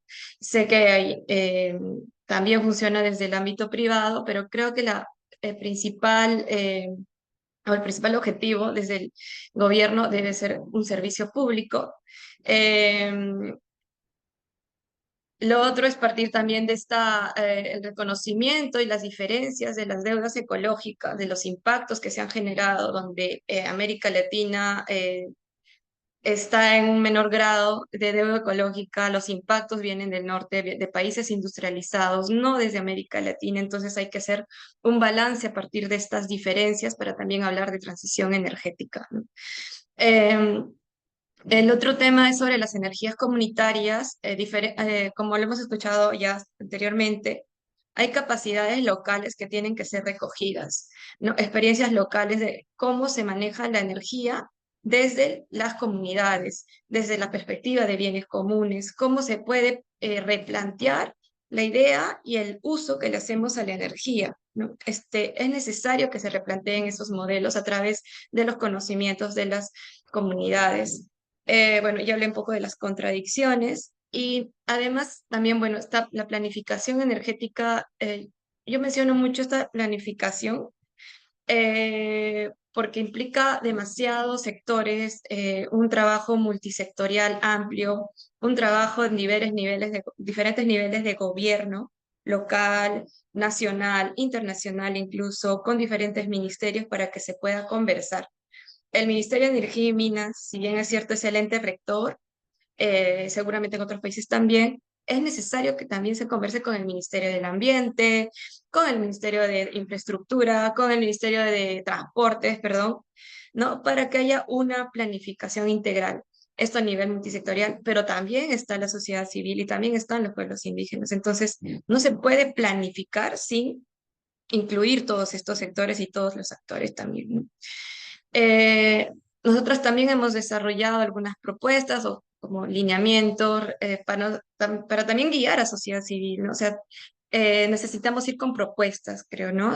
Por un lado está la crítica y también creo que necesitamos proponer cómo quisiéramos que sea esta planificación. Entonces hemos desarrollado algunos lineamientos que rápidamente les puedo dejar. Asegurar los servicios públicos, por ejemplo, ¿no? El acceso a la energía en sí no debe ser vista como una idea monolítica, sino más bien que nos sirve para acceder a otros servicios públicos y estos servicios públicos tienen que ser de calidad. Por dar un ejemplo, se tienen postas médicas en ciertas comunidades donde está el gas de camisea, pero no se tienen los equipos tecnológicos ni el personal médico necesario. Entonces, las comuneras, al tener partos, por ejemplo, tienen que viajar en bote varias horas. Ha habido casos, ¿no?, más graves, o pedirles incluso a las empresas de gas que están ahí para tener vuelos cívicos y las lleven a hospitales más grandes. Entonces, estamos hablando de una carencia de servicios públicos bastante grave en zonas donde se extraen los principales hidrocarburos del país. Lo mismo en educación. Las escuelas carecen de la tecnología necesaria para tener educación de calidad y puedan tener las mismas oportunidades a largo plazo, ¿no? Los niños, los jóvenes, incluso también la calidad de los profesores, ¿no? Para que todo esto necesita de acceso a información y para ello también necesitan energía. Y lo otro también es sobre los impactos negativos, y lo hemos hablado bastante sobre la remediación, también lo mencionaron hace rato. No se puede repetir, se tiene que recoger toda esta experiencia que se ha tenido de los impactos negativos para que no se repitan. Y un tema importante aquí es la trazabilidad de las energías renovables, creo yo, ¿no? Como lo mencionaba anteriormente, para tener paneles solares, para tener energía eólica u otro tipo de energías, hay que pensar en de dónde vienen estos paneles, y es bastante complejo, ¿no? Pero hay que tener, por lo menos creo que en sociedad civil tenemos la tarea de tener por lo menos esa información, intercambiar de dónde vienen los minerales para desarrollar energías renovables, ¿no? Y cuánta energía renovable necesita una comunidad. No es la misma cantidad que una ciudad, entonces de aquí viene la pregunta, ¿para quién es esa energía gigante renovable que se está desarrollando, ¿no? Eh, bueno, los otros mecanismos de gobernanza, que yo lo he hablado bastante bien. Yo hay un tema bastante importante que mencionaron sobre la titulación de las comunidades, porque la titulación y la seguridad jurídica de los territorios va a asegurar también que puedan acceder de manera planificada, legítima, a la planificación como país, ¿no? Entonces, actualmente existe esa carencia, no se ha avanzado con la titulación como debía ser hace varios años, que es una deuda que se tiene que cerrar para también hablar de planificación energética. Bueno, hablé un poco de los aprendizajes, la adaptación tecnológica, ahora les voy a hablar un poco más adelante de eso, y cambiar los patrones de consumo, que es bastante importante, por eso hablaba de las economías locales, cómo se puede adaptar, nos tenemos que adaptar a usar de manera diferente la energía, ¿no? Porque finalmente los grandes niveles de energía que ahorita consumen los grandes países es porque vienen desde países del sur. Entonces, ¿cómo cambiamos esos patrones de energía, ¿no? Que son bastante necesarios? Y quizá ahí las comunidades nos pueden enseñar mucho, ¿no?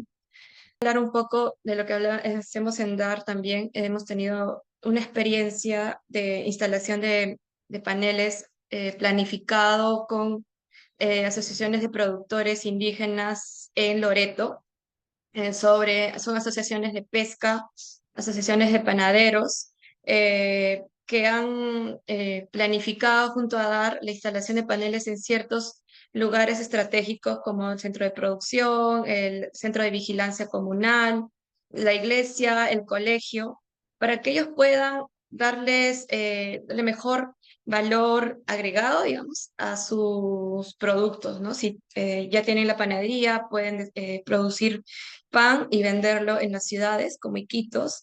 Igual la carne, actualmente la cazaban, pero se les malograba, o los peces se les malograba camino a las ciudades, ¿no? Porque de comunidades hasta las ciudades pueden ser 8, 10 horas, 4 horas o incluso un día de viaje.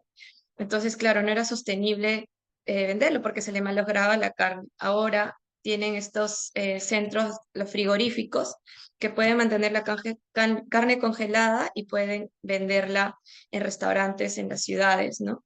Para esto están biólogas, colegas biólogas, está el Servicio Nacional de Áreas Naturales Protegidas y otras organizaciones que capacitan a los productores para respetar, por ejemplo, las cotas de caza, respetar las vedas y respetar todos los ciclos biológicos de los animales, ¿no? Y puedan desarrollar una producción sostenible, ¿no? Que no impacte en estas localidades, ¿no?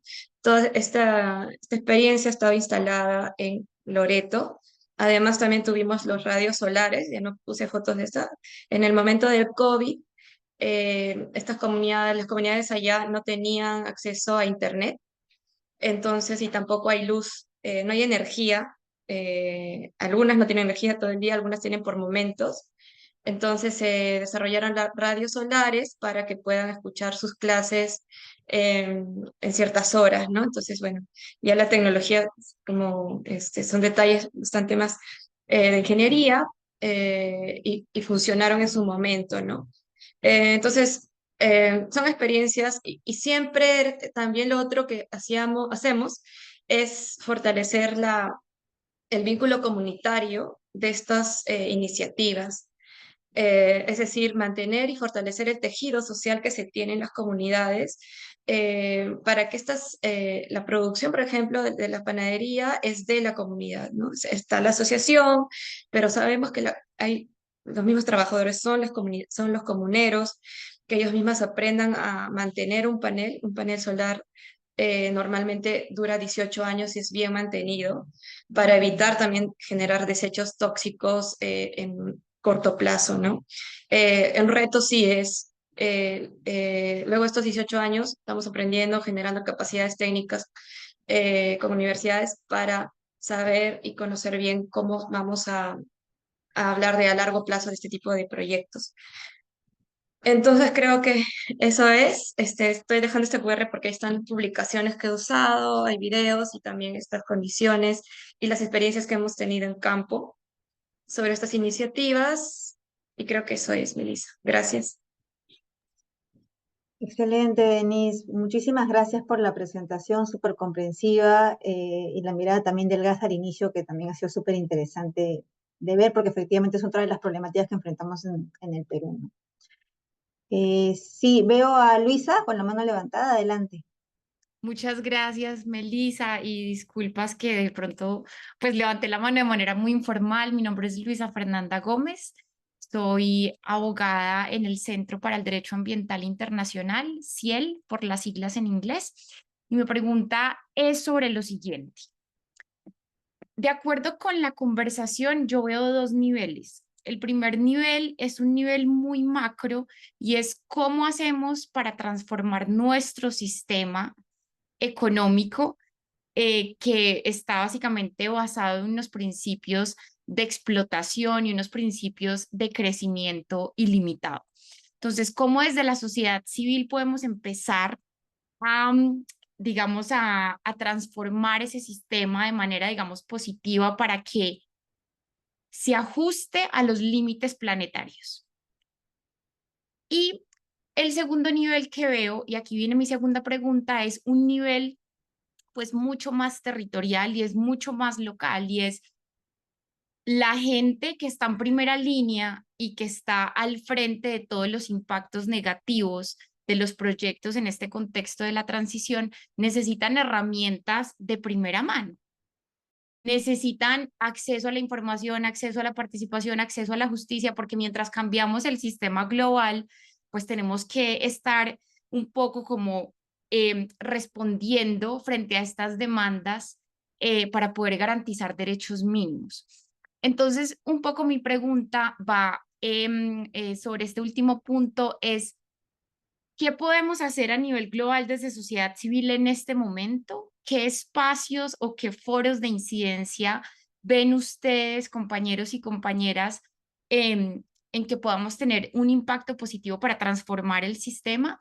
Pero además, ¿qué otras herramientas podemos seguir desarrollando a nivel local, territorial, regional para que las personas, las comunidades, los pueblos que están en primera línea de estos proyectos puedan seguir preservando los territorios tanto como sea posible y defendiendo sus derechos? Lo dejo ahí. Muy interesantes las exposiciones, felicitaciones.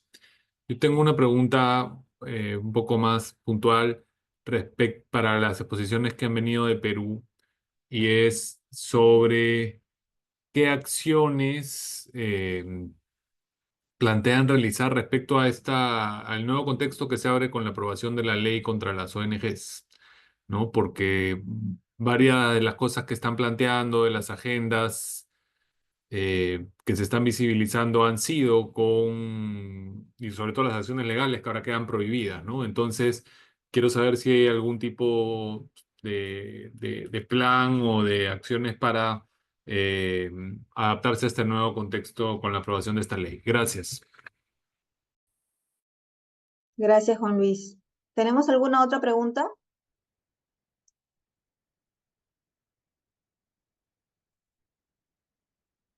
Creo que no. Ya, bien. Entonces, si no hay más preguntas por ahora, le doy la palabra a los colegas para que puedan, el que guste, reflexionar en torno a las preguntas que nos ha planteado Luisa y Juan Luis. En el caso de Juan Luis, a los colegas de Perú.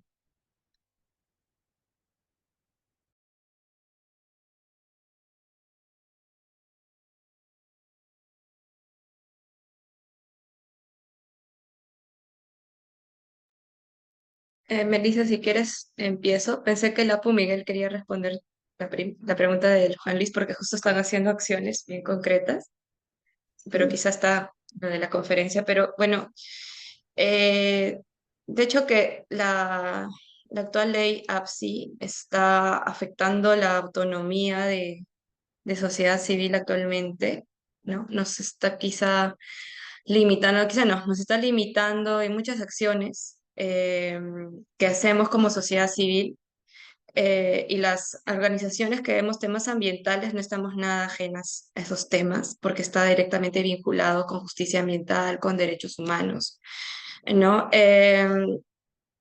Yo puedo hablar un poco, quizá no tan directamente, que están colegas que están vinculados ahorita haciendo acciones más concretas, pero creo uno hay que debatir la ley, hay que debatirla con argumentos legales. Eso es lo que justamente se está generando, ¿no? Felizmente Sociedad Civil de Perú y DAR está siendo parte de esa coalición espontánea que se está dando actualmente en el país para generar esos argumentos legales contra la ley, ¿no? Porque por un lado sí necesitamos generar esos argumentos. Por otro lado, también hay que debatirla y eso creo que nos da un margen más político, incluso a quienes no hacemos tanto si no hacemos un trabajo más técnico, digamos, ¿no? Y ahorita estamos siendo convertidos en un actor más político activo para debatir la norma en diferentes espacios. Por ejemplo, si me voy más concretamente ahorita a este tema de la planificación energética que está desarrollando el MINEM, ¿no? Justo teníamos esta disyuntiva con las compañeras. ¿Cómo hacemos si tenemos lo del APSI encima?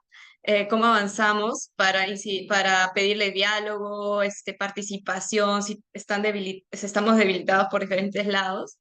Y lo que decidimos es mantener nuestro trabajo, cambiar quizá un poco la narrativa a que queremos diálogo, queremos participación, pero queremos conversar con las instituciones que son responsables de esta planificación, ¿no? Y lo otro es ir también a instancias internacionales, como la CIDH, ¿no? En ese momento es como ahorita activar esos mecanismos internacionales también para alzar a la luz lo que se está desarrollando.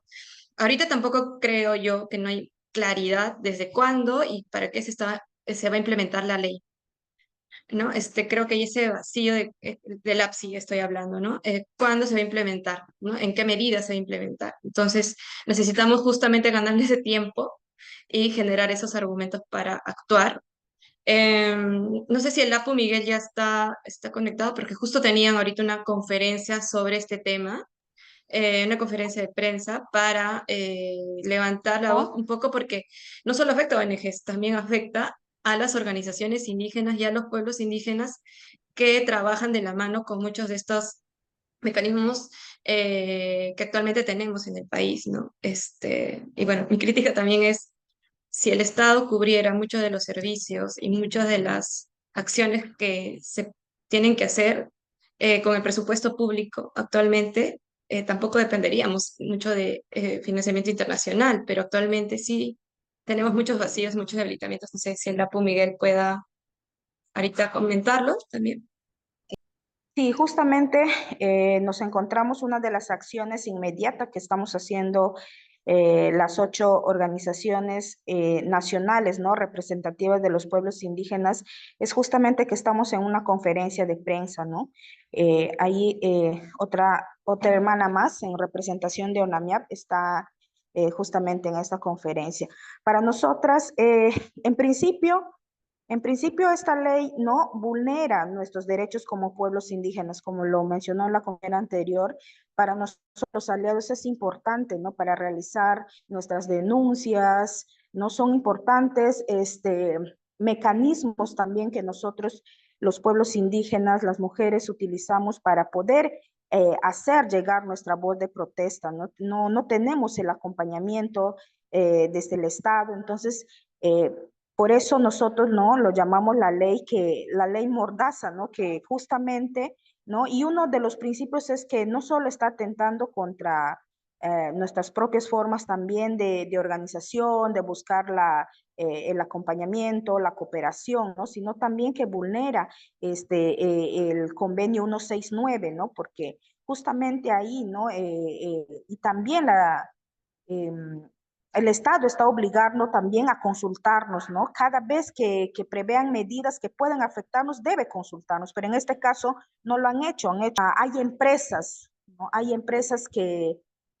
están vulnerando derechos, pero sin embargo ellos ni siquiera son fiscalizados, ¿no? En cambio, a nosotras, las organizaciones indígenas, ¿no? Siempre estamos a la vista del Estado, ¿no? Entonces, esas son las acciones que estamos realizando. Y por otro lado, lo que mencionaba ¿no? La hermana es que sí, desde las comunidades para nosotras es importante justamente esto, ¿no?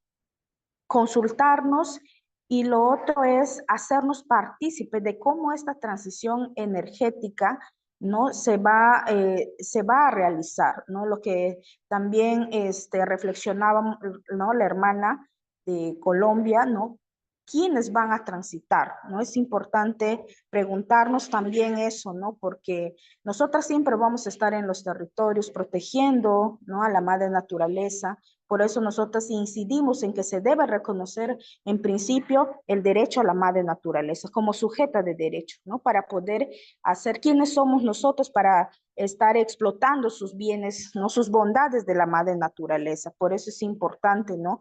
Que desde los pueblos, desde las miradas de las mujeres y de los pueblos indígenas, hacer esta construcción, ¿no? Y lo otro es que el derecho a la energía no sea un negocio, porque eso siempre se ha visto, ¿no? Es un negocio, sino que sea un derecho para todos y todas, ¿no? Como ya en los pueblos indígenas el acceso a los servicios energéticos es muy poco, ¿no? Incluso la energía que es fotovoltaica, ¿no? Son muy difíciles de poder llegar también a los territorios, todos los aparatos que se necesitan, ¿no? Entonces, es para seguir construyendo, ¿no? Pero juntas con las propias visiones, cosmovisiones que tenemos las mujeres y los pueblos indígenas.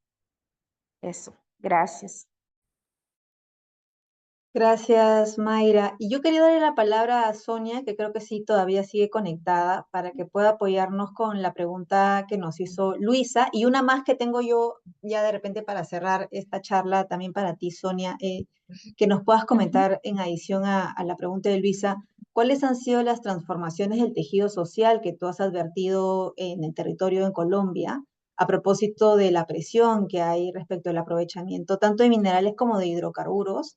Y las diferentes posiciones que también puede haber dentro de la población, que no necesariamente, bueno, podría generar una mayor colisión, pero también un mayor fraccionamiento. Entonces, sería interesante que en el marco de la transición energética que queremos que tenga justicia, también incorporar este elemento dentro de esa consideración. Gracias. Bueno, frente a la pregunta realizada por Luisa, yo la replantearía como qué hacer mientras la sociedad transita hacia un nuevo relacionamiento con el territorio, ¿no? Por lo que Luisa decía, bueno, mientras esto pasa, mientras cambiamos el paradigma, ¿qué podemos hacer mientras tanto? Y creo que ahí está la respuesta, ¿no? Necesitamos transitar hacia una nueva forma de relacionarnos con el territorio a partir de los principios que tal vez como pueblos indígenas hemos venido sosteniendo milenariamente desde una relación respetuosa y armoniosa con el mismo. ¿Qué podría hacer la sociedad civil y qué estamos haciendo nosotros hasta el momento? Varias cosas. Lo primero que creo que podría ser muy importante, bueno, para las mujeres indígenas sobre todo, ha sido la formación.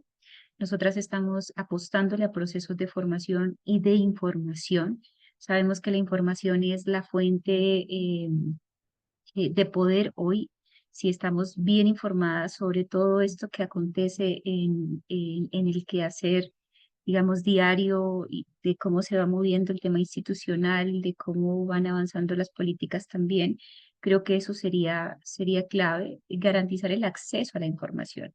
Creerán que tal vez hoy por el acceso a medios tecnológicos es muy fácil, pero realmente estamos presentes en territorios donde lo que hay es al contrario, una campaña de desinformación. Entonces, eso me parece que es uno de los puntos claves. Lo siguiente es apoyo a las iniciativas de conservación local que vienen realizando los pueblos indígenas y las mujeres indígenas. Entonces tenemos todos los espacios de transmisión de conocimientos, la educación propia, el fortalecimiento de chakras. Les decía de manera muy breve que ASOMI, por ejemplo, viene avanzando en la creación de unas áreas protegidas que en Colombia son zonas de reserva de la sociedad civil. Esto es una forma digamos, de apoyar en el cuidado del territorio, y eso nos lleva a una realidad también, allá una necesidad. La Amazonía colombiana, el departamento del Putumayo y Mocoa, hace más de 500 años, por la colonización que ha venido avanzando sobre los territorios, está siendo ocupada por actores externos. Muchos territorios hoy, o pueblos indígenas hoy, no tienen un territorio hacia donde, digamos, extender las zonas de conservación, los resguardos, porque están ocupados por otros actores. Eso ha llevado a la necesidad de que los pueblos indígenas se piensen hoy en la necesidad de adquirir tierras para proteger, es decir, tierras que son de carácter ancestral de los pueblos indígenas que están en manos de otros. Es necesario recuperarlas, y la única forma que hemos encontrado es comprando tierras. Es responsabilidad en Colombia de la Agencia Nacional de Tierras garantizar el derecho al acceso a las tierras para los pueblos, comunidades indígenas y las mujeres indígenas, pero no da abasto con la demanda existente. Entonces, una buena forma de la sociedad civil poder como apoyar estas estrategias es apoyando también a los pueblos en esta gran avanzada hoy, en esta consigna de recuperación del territorio ancestral a través del único mecanismo que tenemos a la mano, y es la adquisición de los territorios de esta manera. Mm, y creería que también hay una oportunidad, y es que ustedes tienen participación en diferentes espacios de incidencia, foros, encuentros, conversatorios, pero también en espacios donde tal vez no se toman las decisiones, pero sí se orientan la forma en que quienes toman las decisiones las puedan tomar. Creo que ahí es importante llevar este mensaje también desde esa visión eh, de cuidado del territorio y la necesidad de cuidar el territorio que hoy los pueblos y las mujeres indígenas venimos asentando, pero también facilitar la participación de las mujeres y de los pueblos en esos espacios. Para muchas de nosotras ha sido muy difícil poder tener injerencia en los espacios más allá de los que hoy están reglados normativamente, por lo menos en Colombia. Tenemos espacios como la Mesa Permanente de Concertación Indígena o la Mesa Regional Amazónica, entre otros, pero como parte de la sociedad civil, para las mujeres por fuera de esos espacios organizativos ha sido muy complejo participar. Entonces creería que es una buena forma poder impulsar, apoyar, acompañar también la participación de las mujeres para que esa voz pueda ser escuchada de primera mano. Y frente a la pregunta que hace Melissa, mm, las transformaciones en el tejido social, decía en la presentación de hace un momento que uno de los impactos tal vez ha sido la ruptura del tejido social. Hay divisiones, ¿no? En las mismas comunidades por precisamente el proyecto hoy que está en boga, que es la explotación minera que promociona esta empresa, pero eso ha sido histórico. Es decir, que las divisiones, cuando está de por medio esta visión, o se impone de por medio esta visión a la que los pueblos indígenas no somos ajenos, y eso es una realidad que transmito también con mucho respeto a nuestros pueblos y a mi pueblo, pero desde un reconocimiento de realidades que no somos ajenos a estar permeados por visiones externas, y estamos en un contexto de relacionamiento permanente donde las necesidades materiales se imponen, e incluso muchos, algunos de nuestros líderes desafortunadamente también se han dejado permear por este pensamiento, y entonces hoy no defienden, digamos, de una forma tan evidente, pero sí sabemos que tienen inclinaciones por no defender el territorio, el agua, sino al contrario, por facilitar o por permitir la llegada, la presencia de una empresa, porque detrás de eso la empresa ofrece preventas de todo tipo que, como decía, hace parte del modus operandi histórico que también tienen ellos. Podría decir que es un modus operandi ancestral también, y es ofrecer bienes materiales para cooptar el parecer de los liderazgos, para cooptar el liderazgo mismo, y que esas decisiones que toman esos líderes pues puedan facilitar su presencia.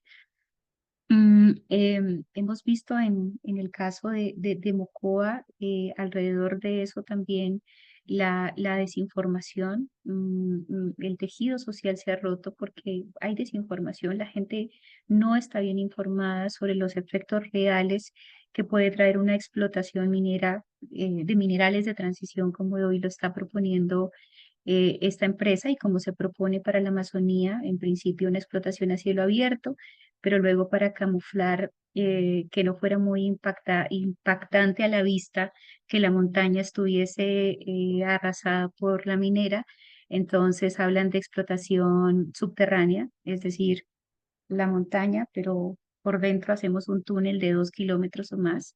Entonces, este tipo de, digamos, de forma de explotación no es de conocimiento de la gente, no hay información sobre eso y lo único que se vende es esto es necesario, va a haber empleo, mejores condiciones de vida, va a haber desarrollo, y a ese discurso, desafortunadamente, algunos de nuestros líderes también, de no solamente de la gente indígena, sino de la gente no indígena, le han venido apostando. Entonces, creo que la gran transformación ha sido como evidenciar esa división del tejido social de la misma sociedad y del pensamiento.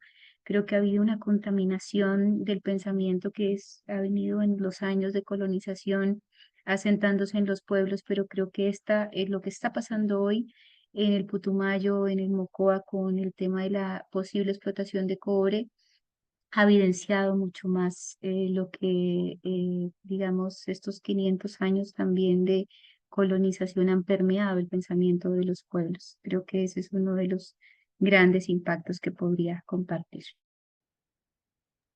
Excelente, Sonia. Muchísimas gracias por la profundidad de la reflexión y por ser tan amable con el tiempo y con todas las experiencias que nos han compartido, tanto tú como nuestros demás colegas, Denise, Mayra y el Apu Miguel, que tuvo que irse un poquito antes. Ya estamos sobre el tiempo, solamente agradecerles a todos por haberse conectado. Han permanecido las 2 horas del evento y eso demuestra el interés que tienen las diferentes organizaciones de sociedad civil de diferentes países que se han conectado hoy día para escucharlos, para entender la visión que tienen los pueblos indígenas de esta problemática y qué herramientas o qué consideraciones tenemos que tener para garantizar que existe una transición energética justa en los territorios.